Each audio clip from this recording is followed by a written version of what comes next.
தேர்தல் முடிவுகள் வந்திருக்கின்றன. உள்ளூராட்சி சபைகளுக்கான முடிவுகள் நாடு பூராவும் நேற்றிரவே வெளிவந்திருக்கிறது. இலங்கை தமிழரசு கட்சி பெரு வெற்றி ஈட்டியிருக்கிறது. இந்த மக்கள் எங்களுக்கு கொடுத்த இந்த வெற்றியை மிக தாழ்மையோடு நாங்கள் ஏற்றுக்கொள்கிறோம். பெரு வெற்றி என்று நான் சொல்வதற்கான காரணம், இலங்கை தமிழரசு கட்சி வடக்கிலேயும் கிழக்கிலேயும் 58 சபைகளிலே நாங்கள் போட்டியிட்டிருக்கிறோம்.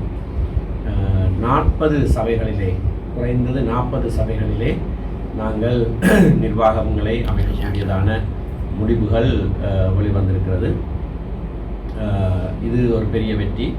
ஏனென்றால் 58 சபைகளாக இருந்தாலும் அதிலே 8-10 சபைகள் எங்களுக்கு தமிழ் மக்களுக்கு பெரும்பான்மை இல்லாத சபைகளாகவும் இருந்திருக்கின்றன. ஆகையினாலே 50-லே 40 என்று கூட சொல்லலாம். அப்படியான வெற்றி மக்கள் எங்களுக்கு கொடுத்திருக்கிறார்கள்.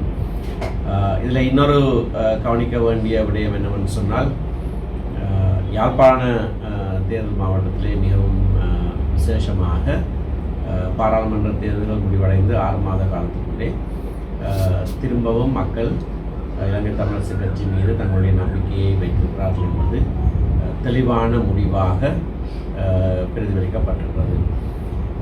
பாராளுமன்ற தேர்தல் நேரத்திலே ஒரு பிம்பம் ஒன்று உருவானது. அந்த தேர்தல் முறையிலே ஆன விளைவும் அதுதான். 25% வாக்கை பெற்ற தேசிய மக்கள் சக்திக்கு 6 ஆசனங்களிலே 3 ஆசனங்கள் கிடைத்திருந்தது. அதாவது 25% வாக்கு பெற்ற கட்சிக்கு 50% ஆசனங்கள் கிடைத்திருந்தது. அது தேசிய மக்கள் சக்தி யாழ் தேர்தல் மாவட்டத்திலே வெற்றி விட்டது, தமிழ் மக்களுடைய ஆணை தங்களுக்கு வந்துவிட்டது என்றெல்லாம் அவர்கள் சொல்லக்கூடியதாக இருந்தது. யாழ்ப்பாணம் இலங்கை வாழ் தமிழ் மக்களுக்கு முக்கியமானது ஒரு பிரதேசம், எங்களுடைய கலாச்சார தலைநகரம் என்று சொல்லலாம். மட்டக்களப்பிலே இலங்கை தமிழரசு கட்சி பெருவெற்றி ஈட்டியிருந்தது பாராளுமன்ற தேர்தலில். இந்த தடவையும் கிழக்கு மாகாணத்திலே நாங்கள் பெருவெற்றியை ஈட்டியிருக்கிறோம். வடக்கிலே வவுனியா மாவட்டம் தவிர்த்த மற்ற மாவட்டங்களிலே நாங்கள் பெரிதாக வெற்றி பெற்றிருக்கிறோம். இந்த மாற்றம், ஒரு மாற்றம் ஏற்பட்டதாக சொன்னார்கள் பாராளுமன்ற தேர்தலில். ஆனால் அரை ஆண்டுக்குள்ளேயே அந்த மாற்றம் திரும்பவும் இன்னொரு மாற்றமாக மாறியிருப்பது மிகவும் வரவேற்கத்தக்க ஒரு விடயம். இதற்கு காரணம், எங்களுடைய அடையாளம், தமிழ் மக்களுடைய அடையாளம் எந்த காலத்திலேயும் விட்டு கொடுக்கப்பட முடியாதது. அது பாராளுமன்ற தேர்தலுக்கு பிறகு எங்களுடைய மக்களுடைய மனதிலே ஆழ பதிந்திருக்கிறது. அது வெளிப்படையாக இப்பொழுது வெளிவந்திருக்கிறது. நாங்கள் சபைகளை அமைக்கிற போது மற்ற தமிழ் கட்சிகளோடும் பேசி அப்படியாக இந்த சபைகளை அமைக்க முடியும் என்பதை ஆராய்ந்து அதற்கு ஏற்ற விதமான முடிவுகளை எடுப்போம். நாங்கள் அமைக்கிற சபைகளிலே உள்ளூராட்சி சபைகளாக இருக்கிற காரணத்தினாலே அந்தந்த பிரதேசத்துக்கு தேவையான உள்ளூராட்சி மன்றங்களுக்கு என்ற அதிகாரங்களை உபயோகித்து மக்களுக்கு முழுமையான சேவைகளை ஆற்றுவோம் என்பதை இந்த வேளையிலே நான் உறுதியளிக்க கடமைப்பட்டிருக்கிறேன். எங்கள் கட்சியிலே இருந்து இந்த சபைகளுக்கு தெரிவாகி வருகிற உறுப்பினர்களுக்கு நாங்கள் முன்னைய காலங்களிலே செய்ததை கூட பயிற்சி பட்டறைகள், கலந்துரையாடல்கள் தொடர்ச்சியாக நடத்துவோம். எங்களுடைய தவிசாளர்கள், நகர விழாக்கள், மாநகர விழாக்கள் போன்றவர்களுக்கு விசேஷ பயிற்சிகள் நாங்கள் கொடுத்து திறமையான நிர்வாகங்கள் அனைத்து சபைகளிலேயும் ஏற்படக்கூடிய வண்ணமாக நாங்கள் ஆவணம் செய்வோம். நன்றி. வடக்கிலே நிலைநிறுத்தப்பட்டிருப்பதாக கடந்த காலங்களிலே தேசிய மக்கள் சக்தியினுடைய அரசாங்கத்தின் உறுப்பினர்கள் பலர் தெரிவித்து வந்த நிலையில் நேற்று இடம்பெற்ற தேர்தலின் பொழுது பாரிய மாற்றம் ஏற்படுத்தப்பட்டிருக்கிறது. அப்போ இந்த மாற்றம் தொடர்பிலே, இந்த மக்கள் ஆணை தொடர்பிலே இனி அவர்களுடைய கருத்து தொடர்பில் தமிழரசு கட்சியின் பொதுச் செயலாளர்களுடைய கருத்து வாராமைகிறது. அவர்களுக்கு மக்கள் ஆணை கிடைத்திருக்கவில்லை. 25% வாக்குகளை மட்டும் யாழ்ப்பாணத்திலே பெற்றுவிட்டு தவறான கருத்து. ஆனால் தனியொரு கட்சியாக அவர்கள் அந்த அதிகூடிய வாக்குகளை பெற்ற காரணத்தால் தான் அவை சொல்லக்கூடியதாக இருந்தது. இந்த தேர்தல் முடிவிலே கவனிக்க வேண்டிய சில விடயங்களும் உண்டு. அதாவது தமிழ் தேசிய கூட்டமைப்பாக 2018ஆம் ஆண்டு நாங்கள் சேர்ந்து இந்த தேர்தலிலே போட்டியிட்டதை விட தனியாக இலங்கை தமிழரசு கட்சி பெற்றிருக்கிற இந்த முடிவுகள் அதை விட மேலானது, அதை விட பிரமானது. அது முதலாவது விடயம். இரண்டாவது, நான் அடிக்கடி அந்த காலத்திலேருந்தே சொல்லிக் கொண்டிருந்த ஒரு விடயம், இந்த தேர்தல் முறையிலே ஒரு கட்சி தனியாக போட்டியிடுவதை தவிர்த்து ஒன்றாயிருக்கிற கட்சிகள் தனித்தனியாக போட்டியிட்டு பின்னர் நிர்வாகங்களை அமைப்பது சாத்தியமானது என்பது அந்த கணக்கு இப்போ பலருக்கு புரிய வரும். ஆகையினாலே கட்சியை உடைத்து விட்டோம், கூட்டமைப்பை உடைத்து விட்டோம் என்று சொல்லுகிறவர்களுக்கும் இந்த தேர்தல் முடிவுகள் சரியான ஒரு பாடத்தை படிப்பித்திருக்கிறது. இலங்கை தமிழரசு கட்சியும் பலவீனம் அடையவில்லை. தமிழ் தேசிய கூட்டமைப்பாக சேர்ந்திருந்ததை விட இலங்கை தமிழரசு கட்சி தனியாக அதை விட பலவீனம் உள்ளதாக வந்திருக்கிறது. அது மட்டும் இல்லாமல் தமிழ் தேசிய கூட்டமைப்பிலே இருந்தவர்கள் இப்பொழுது ஜனநாயக தமிழ் தேசிய கூட்டமைப்பாக இருக்கிறார்கள். அவர்களும் மற்ற தமிழ் கட்சிகளும் அவர்களுக்கு ஆதரவளிக்கிற போது எல்லா இடங்களிலேயும் நாங்கள் நிர்வாகங்களை அமைக்கக்கூடியதாக இருக்கும்.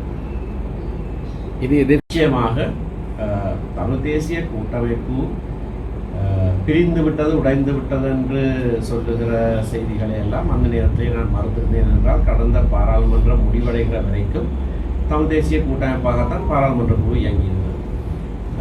ஆனால் தேர்தல் வந்தபோது அவர்கள் தனியாக போட்டியிட்டார்கள்.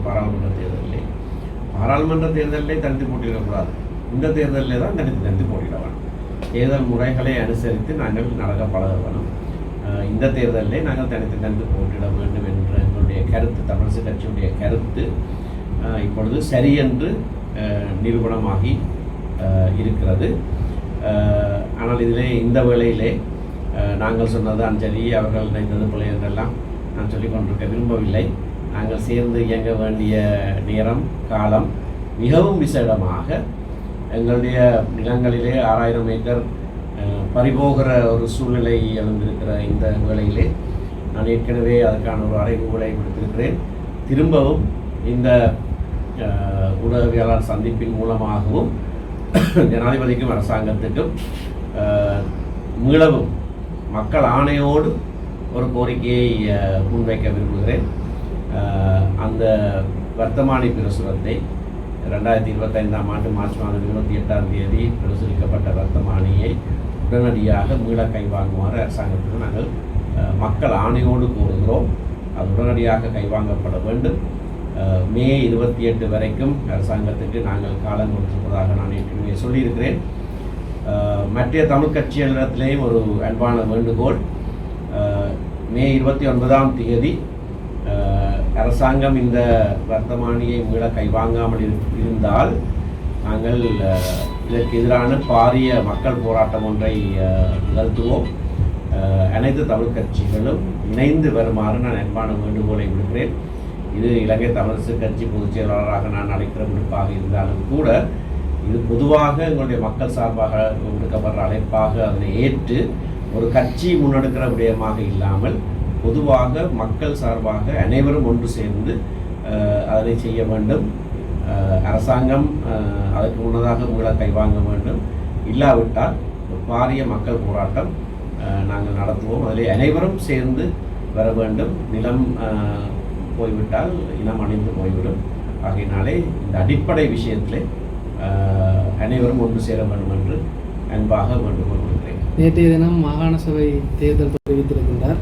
இப்போ அந்த ஏற்கனவே நீங்கள் ஒரு சட்ட மூலம் ஒன்று அமல்படுத்துவது தொடர்பாக கருத்திருந்தீர்கள். இப்போ இது தொடர்பாக அந்த நிலைப்பாடு தற்பொழுது எந்த மட்டத்தில் இருக்கின்றோம்? சென்ற பாராளுமன்றத்திலே அந்த சட்டமூலம் நிறைவேற்றப்பட்டிருக்க வேண்டும்.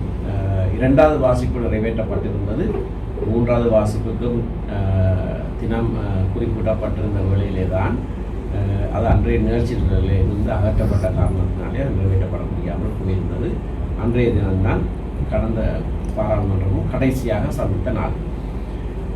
அதற்கு பிறகு இந்த புதிய பாராளுமன்றத்திலே திரு சாணக்கியன் ராசமாணிக்கம் ஜனாதிபதியிடத்தில் 2 or 3 தடவைகள் கேட்டிருக்கிறார்.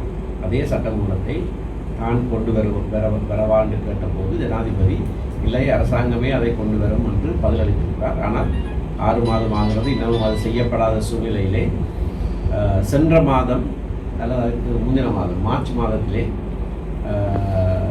கௌரவ சாணக்கியன் ராசமாணிக்கம் நான் ஏற்கனவே கொண்டிருந்த தனிநபர் சட்டமூலத்தை தனது தனிநபர் சட்டமூலமாக கொண்டு வருவதற்கான அறிவித்தலை பாராளுமன்றத்துக்கு கொடுத்திருக்கிறார்.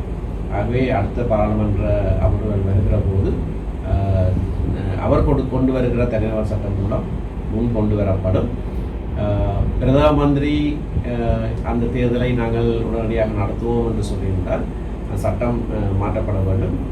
திரு சாணக்கியன் ராசமாணிக்கம் கொண்டு வருகிற அந்த சட்ட மூலத்தை அரசாங்க சட்டம் மூலமாக அவர்கள் ஏற்று உடனடியாக அந்த திருத்தத்தை செய்தால் மாகாண சபை தேர்தல்களை உடனடியாக நடத்த முடியும். மாகாண சபை தேர்தல் உடனடியாக நடத்தப்பட வேண்டும் என்பது எங்களுடைய இன்னொரு வேண்டுகோளாக இருக்கிறது. வடக்கு கிழக்கில் உள்ள இருந்த பொழுதிலும் வவுனியா மாவட்டத்தின் பிரதான மாநகர சபையினை அது தனதாக்க முடியவில்லை என்ற ஒரு கருத்தியல் மக்களிடையே காணப்படுகின்றது. இப்போ எதிர்காலத்தில் தமிழரசு கட்சி அது குறித்து ஆராய்ந்து ஏதாவது நடவடிக்கைகள் எடுக்குமா? அதுக்கு காரணம் என்ன? மற்ற சகல மாவட்டங்களையும் நாங்கள் வெற்றி பெற்றிருக்கிற சூழ்நிலையிலே வவுனியாவிலே இந்த பின்னடைவு ஏற்பட்டது குறித்து நாங்களும் கவலையாக இருக்கிறோம்.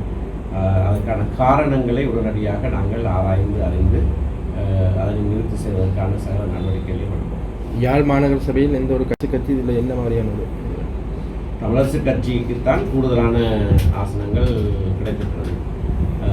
ஆகையினாலே அதனுடைய தலைமை பதவி அல்லது மாநகர பிதா பதவி இலங்கை தமிழரசு கட்சிக்கே உரித்தானது. மற்ற கட்சிகள் அதை அனுசரித்து அதற்கான ஆதரவை எங்களுக்கு கொடுக்க வேண்டும் என்பது என்னுடைய வேண்டுகோளாக இருக்கிறது. யார் மாநகர பிதாவாக நாங்கள் தீர்மானிக்க வேண்டும். சாவச்சேரி நகரசபையிலே 2 கட்சிகளும் சமமான ஆசனங்களை பெற்றிருக்கின்ற நிலையில் எவ்வாறான சூழலை தாங்கள் எதிர்பார்க்கிறது? அதிலே அப்படியாக சமனான ஆசனங்கள் கிடைக்கிற வேளையிலே மத்திய கட்சிகள் தான் அதை தீர்மானிக்கக்கூடியதாக இருக்கும். ஆகவே அது எங்களுடைய கையில் இல்லை. மற்ற கட்சிகள் யாரை தீர்மானிக்கிறார்களோ அந்த கட்சிக்குத்தான் அந்த பதவிகள் வந்து சேரும்.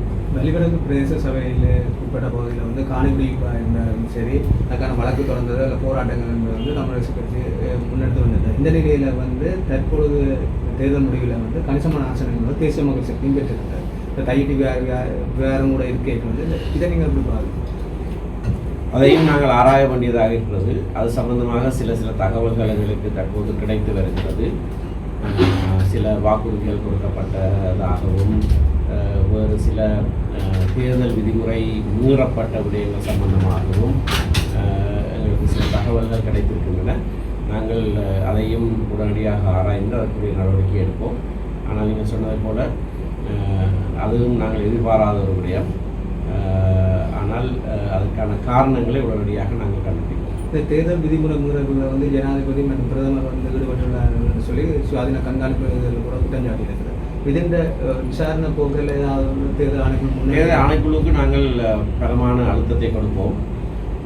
யார் பதவியில் இருந்தாலும் இல்லாவிட்டாலும் தேர்தல் விதிமுறைகளை மீறுகிறவர்களுக்கு எதிராக உடனடியாக நடவடிக்கை எடுக்கப்பட வேண்டும். அதை தேர்தல் ஆணைக்குழு எடுத்தே ஆக வேண்டும். ஆகையால் தெரிந்து கொண்டே இப்படியான தேர்தல் விதிமுறைகளை அவர்கள் மீறியதற்கு எதிராக தேர்தல் ஆணைக்குழு இப்படியான நடவடிக்கை எடுக்கிறது என்பதை பொறுத்துத்தான் இந்த தேர்தல் ஆணைக்குழு உண்மையாகவே சுயாதீனமானதா இல்லையா என்று மக்கள் தீர்மானிப்பார்கள்.